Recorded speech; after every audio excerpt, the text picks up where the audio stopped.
This is Center Stage, putting your firm in the spotlight by highlighting business owners and other industry experts to help take your firm to the next level.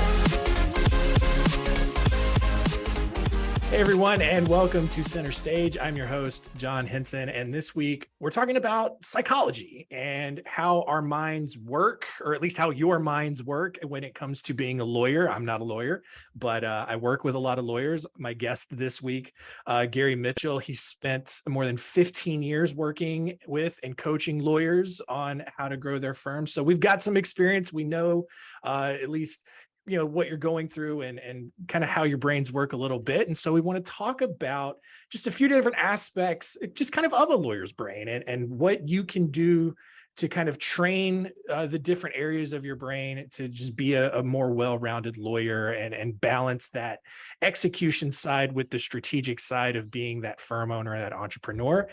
So yeah, Gary's going to help us do it. And thanks for joining us. I'm happy to be here, John. Yeah. So yeah, real quick, before we dive in, I kind of mentioned, you've been doing this for more than 15 years, you're a coach, but, tell people exactly what it is you do. Well, let me sum it up with, a story about why my first client chose me.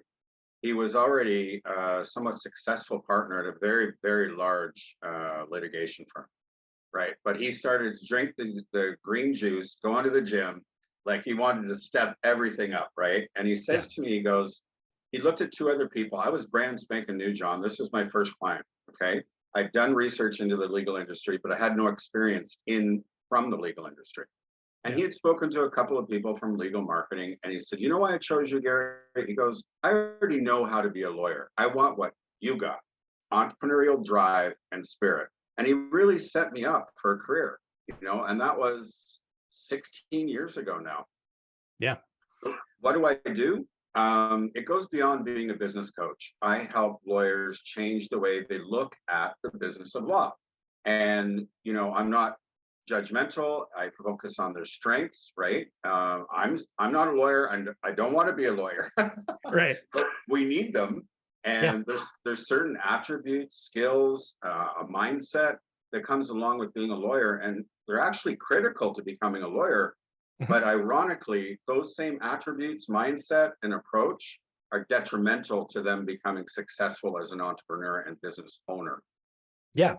Yeah. And I mean, kind of a place I wanted to start. I mean, we look at kind of the lawyer's journey through law school.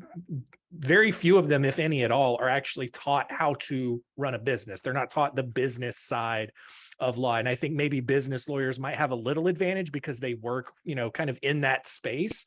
So they kind of know what it takes to potentially run a business. But most lawyers, for the most part, aren't really taught that side of things, but a lot of them still go out, they start their own firm, they have that dream, they don't want to work in big law their entire life.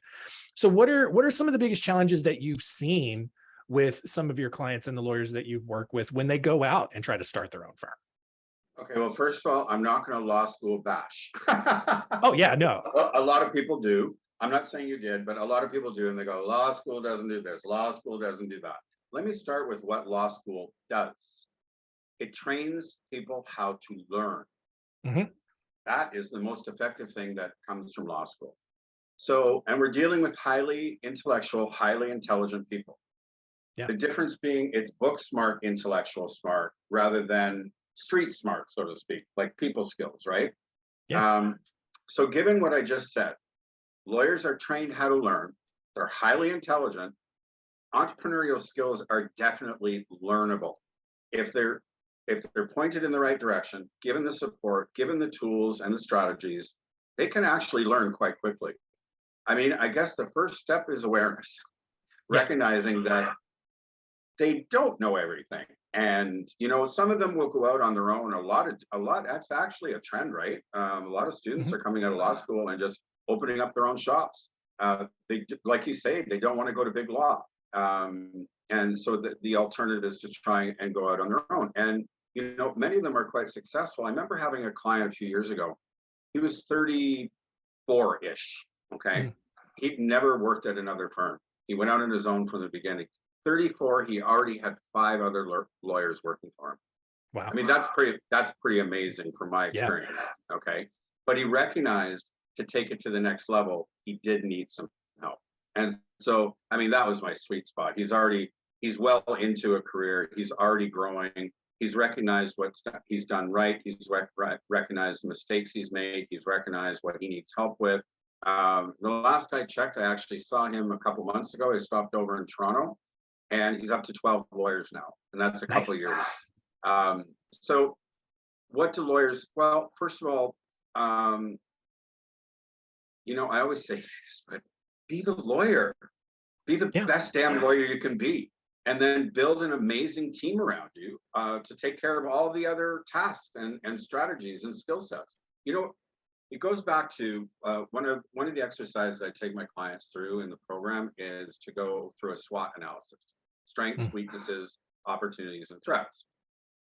The old school of thought, which 30 years ago, I have to admit, I profess to, because we didn't know any better, was to, pick up your shorts and improve your weaknesses.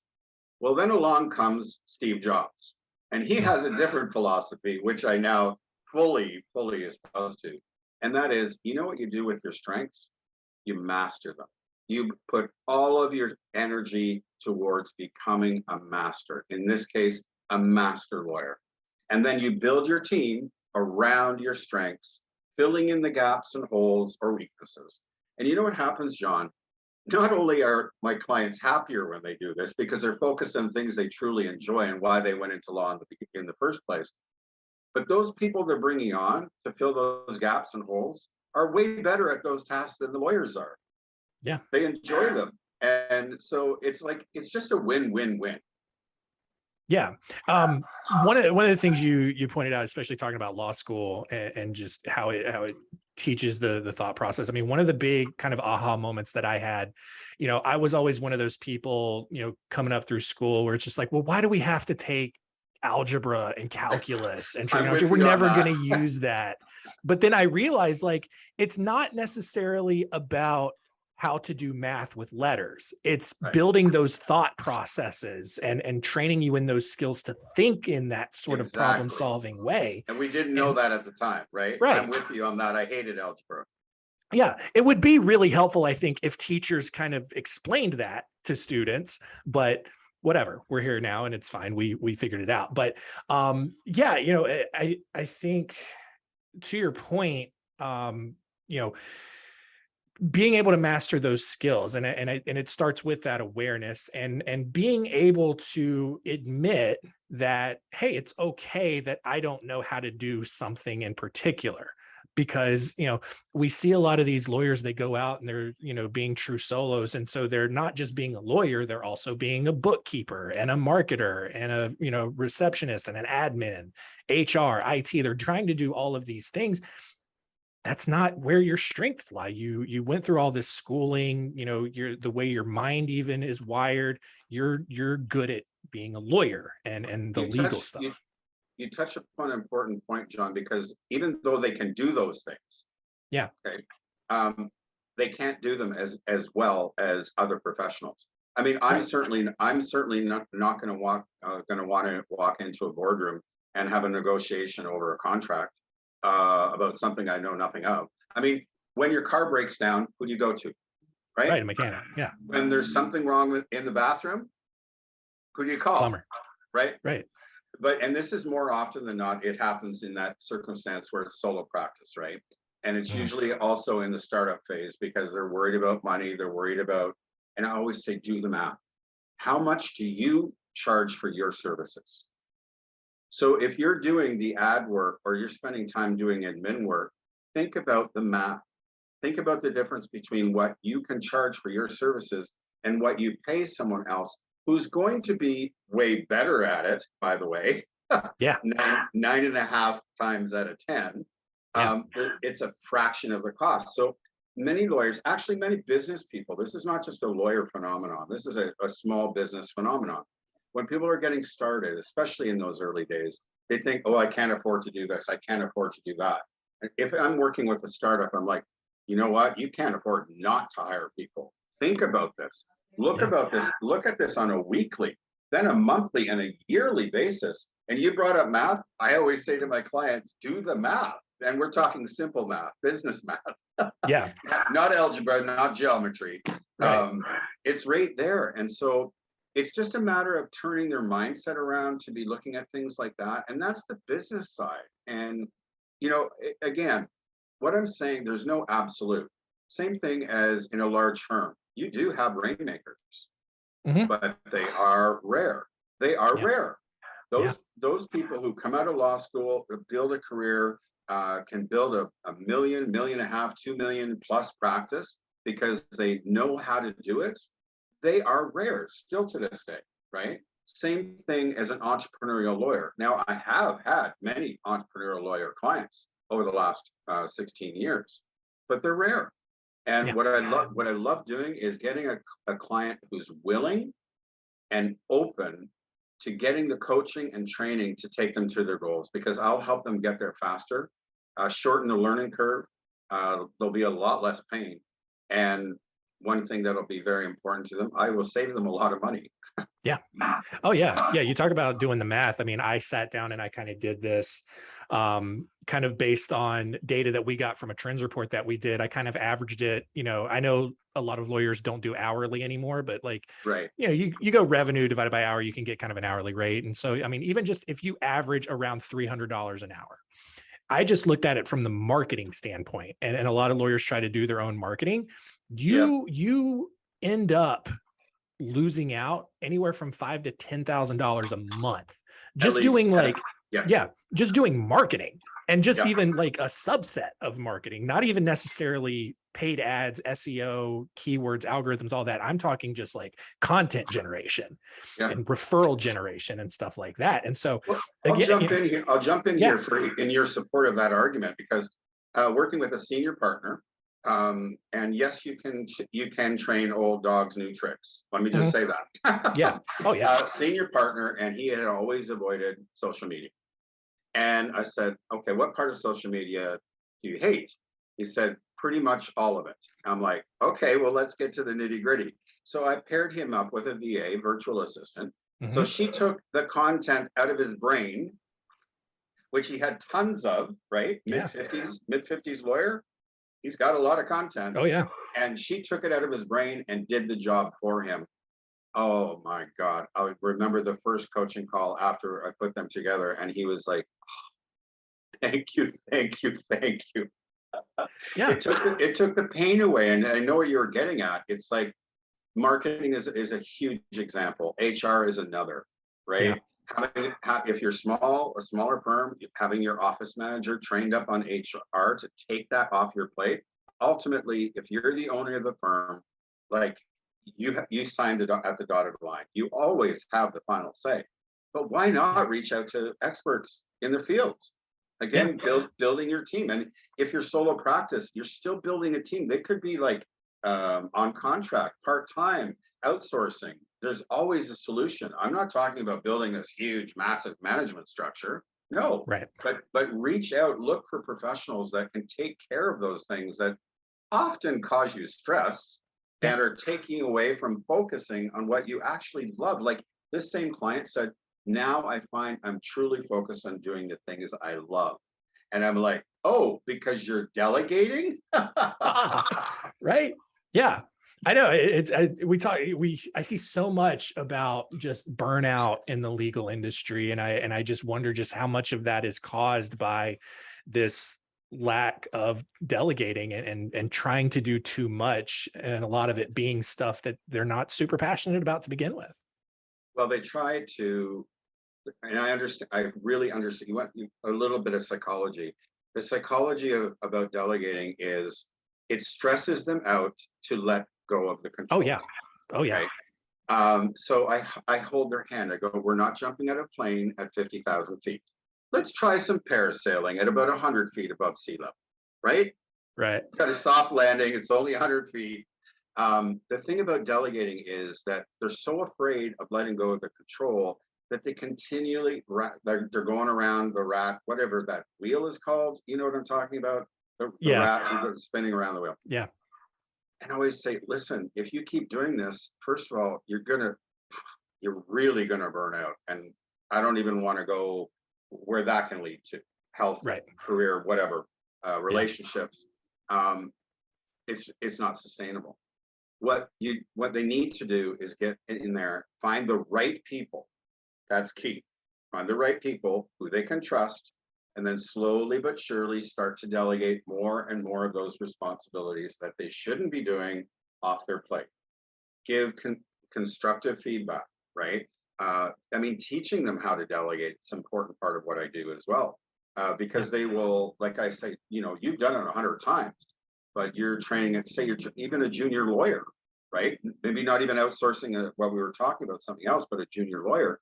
You've done it 100 times, maybe 1,000 times, right? It's like automatic, Yeah. autopilot. So you have to be crystal clear on the instructions. But once you make that investment, especially on a task that will be done over and over and over and over again, that's another thing off your plate. And that's one of the keys to growth when you're growing. Yeah. You cannot do it all on your own. And those who try to do it all on their own either burn out or fail, or both. Yeah. Yeah. And Oh that's yeah. not just lawyers. And that's not just lawyers. Again, that's business people in general. Oh yeah.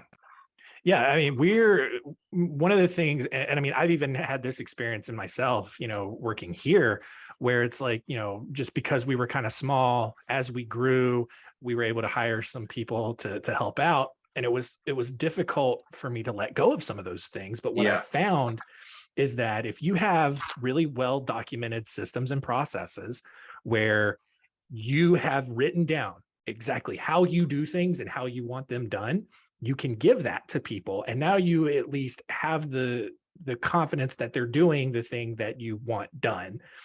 And then it It's opens up the possibility for those processes to be improved as other experiences and insights come in to make things a little bit better. it's one of the first processes I work through with owners. Okay, Yeah. small firm owners is let's document. I go back to the McDonald's method, and Yeah. I say to people, have you ever watched the movie The Founder? If you haven't, I highly recommend it. I mean, I got tons of books I can tell you to read, but just watch that movie. And it's all about templates and replicating. And you want it done in your vision, in your view, to your standards. You do exactly what you just said.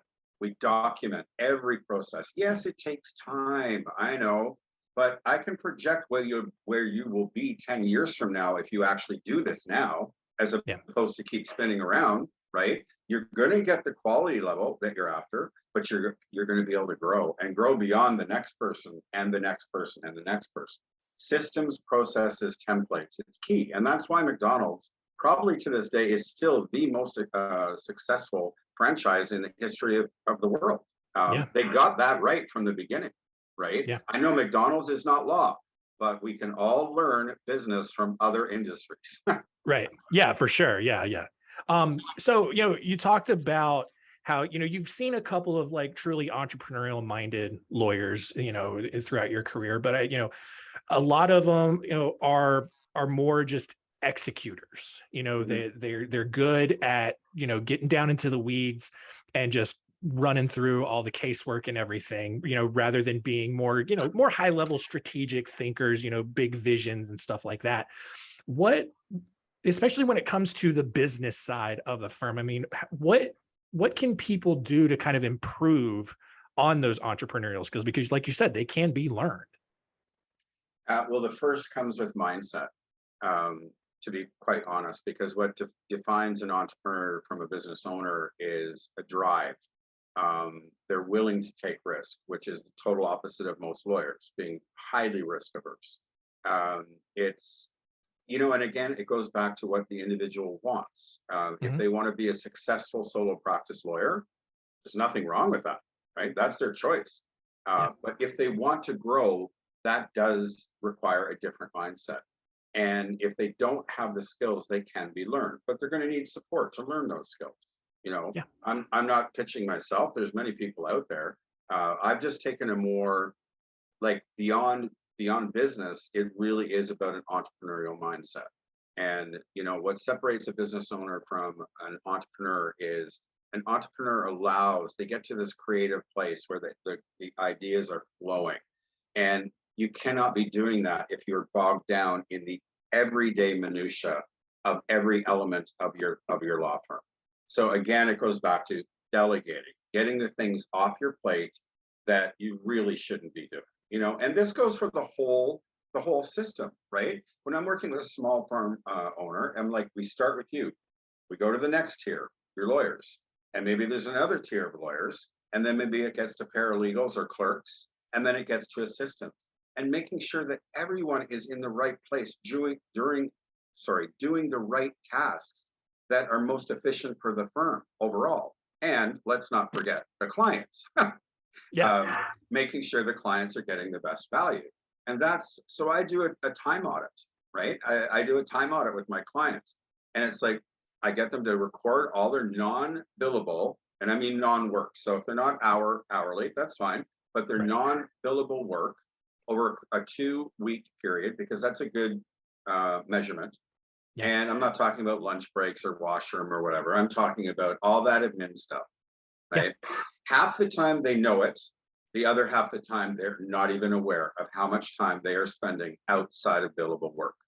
And then the next step is, okay, so all of these tasks, all of this time, let's all add all of that up. What are the skills required to get in there and do those jobs? Let's break them down. And that's how you figure out who and what you need to bring on your team to grow.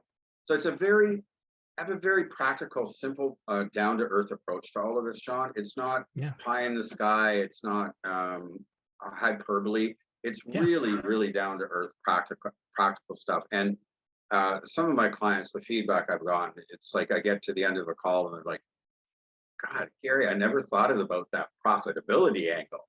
It's like, It's not just about bringing in more clients. It's like, before you grow, let's make sure that all the systems and everyone on your team, you are in a profitable way before you bring on more people, because more revenue does not necessarily translate to more profits. Right. Growth in size does not necessarily translate to more profits. So that was just a call recently with a firm owner, and she just hired a whole bunch of new people, and she's in growth mode. And I'm like, okay, well, we want to make sure you're in profit mode too. Right. Yeah. Yeah, exactly.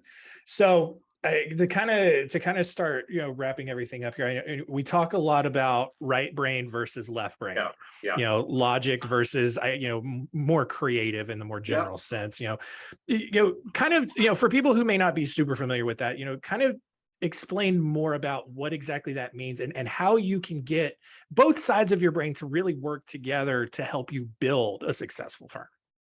Well, first, let's back up to why lawyers are left brain heavy, right? Mm-hmm. First of all, their personality traits that draws them to the practice of law, right? They are intellectual, highly intellectual, book smart, intelligent, highly analytical, critical, skeptical, all these things. As I said at the beginning, critical to the practice of law, okay? Yes. Then their training, all their support, everything's been nurtured on the left side of the brain. Like I say to some clients, and I've said in the past, it's like they've had Olympian level training for the left side of the brain. And the right side of the brain, which still exists, by the way, and we all use both sides, has been a couch potato binging on Netflix. So it's a matter of exercising those right brain functions of creativity, of people skills, of intuitiveness. And a lot of times, I'm simply, well, I shouldn't say simply because it's not that simple, but I'm simply, I said it again, confirming to the client, yes, your instincts are right. Trust them, right? So again, it's really about training experience, and it's just the course of their career, their education, their personality type of law. That's why the left brain is so much outweighing the right brain. It's not a bad thing. I'm not criticizing. It just is what it is.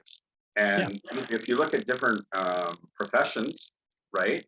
Like artists, obviously, are heavy on the right brain. So they need lawyers and accountants and business people to take care of those left brain functions. Otherwise, they'd go bankrupt, right? No matter how many Emmys they've won. So we complement each other. It's important to understand what our strengths are. Again, Steve Jobs methodology, right? Understand what you've got yourself. What are your strengths? Yeah. Master them, and then build a team around it. Right. Yeah. I mean, I think about this a lot through kind of the marketing lens, because I mean, that's just what we do. And marketing, Mhm. there really are two kinds of marketing. You have the analytical side, the left brain side, where you have to look at metrics and data and try to Data, yeah, understand, what the best strategy is.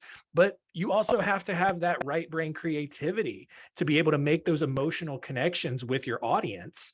And you know, a lot of those, it kind of conflicts. I mean, that's where I've had struggles personally, because I am more of a right brain person. I understand metrics and data, but like after a while, I glaze over on a yeah. lot of that Well, stuff. like I said, we have to work off each other, right?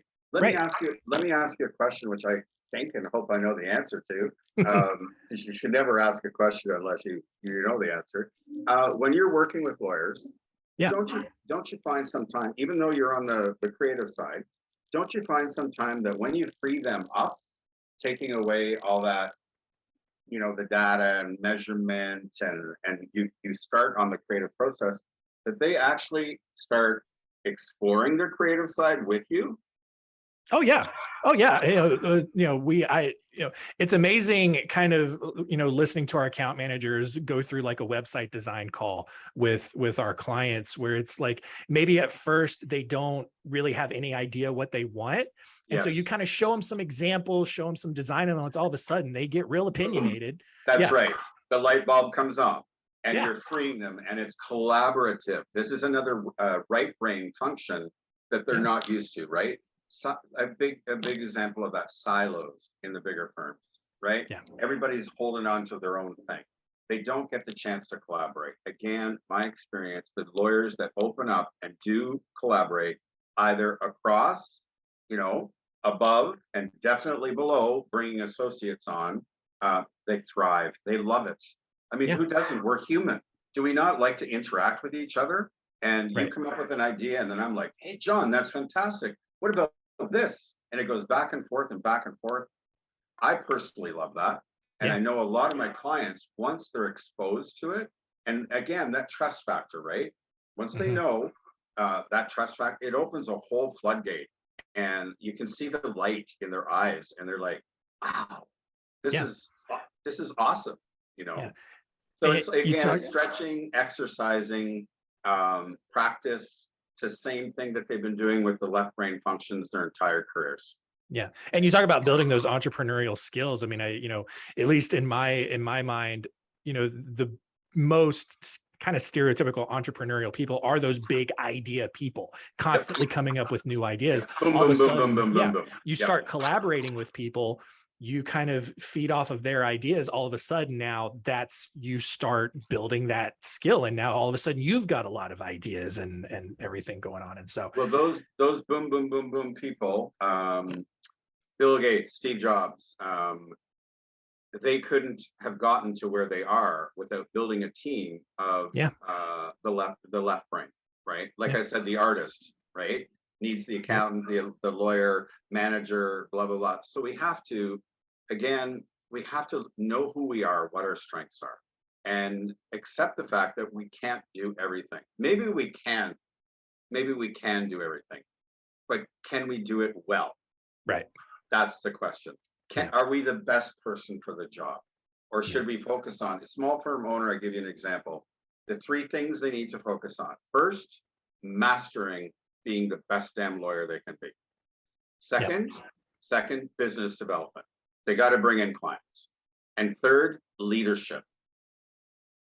Someone has to lead the team, and it usually needs to be the owner, the person Yep. with the vision. But all the rest of the stuff, the marketing, the admin, the IT, the HR, I mean, the whole shebang, it really needs to be delegated. And Yep. once I work with a client for a little bit of time and there's some trust there, they start to open up and they go, oh, okay, now I see what you're talking about. And now those solo, going back to the very beginning of this, those solo practice coming right out of law school, many will make it. many will make it, but at what cost? At what cost to their personal lives? At what cost to their health? The need stress that they go through, mistakes that they don't need to make. One of my favorite quotes, because I've got a lot of testimonial quotes, but one of my favorite quotes, very, very bright. She's definitely in the top 10 entrepreneurial lawyers I've ever worked with. She says, it's on my website, the one time I didn't listen to Gary, it cost me thousands of dollars. And she was in startup. And she's gone on, she's won tons of awards for marketing, for HR. She is brilliant.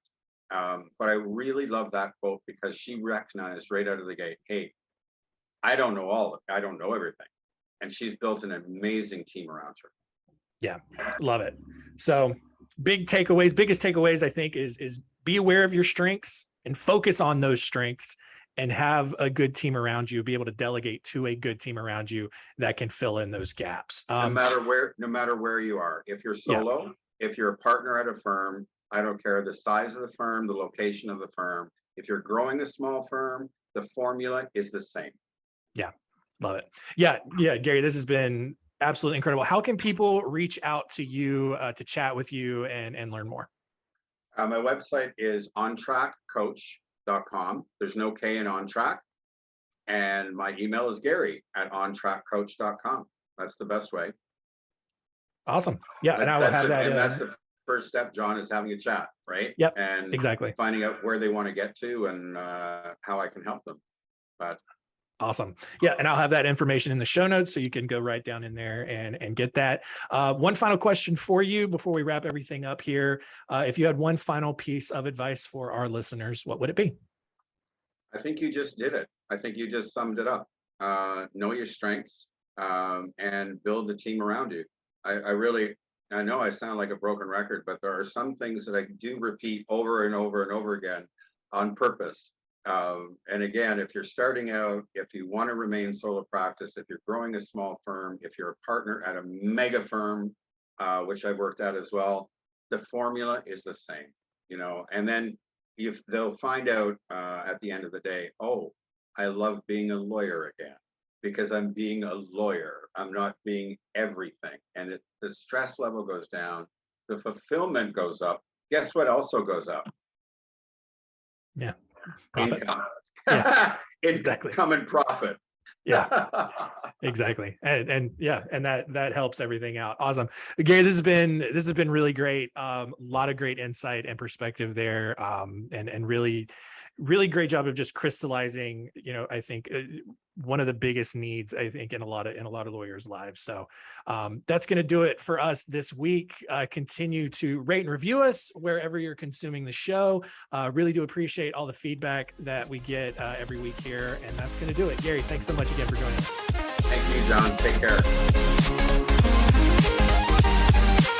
Thanks for listening. To learn more, go to spotlightbranding.com/centerstage.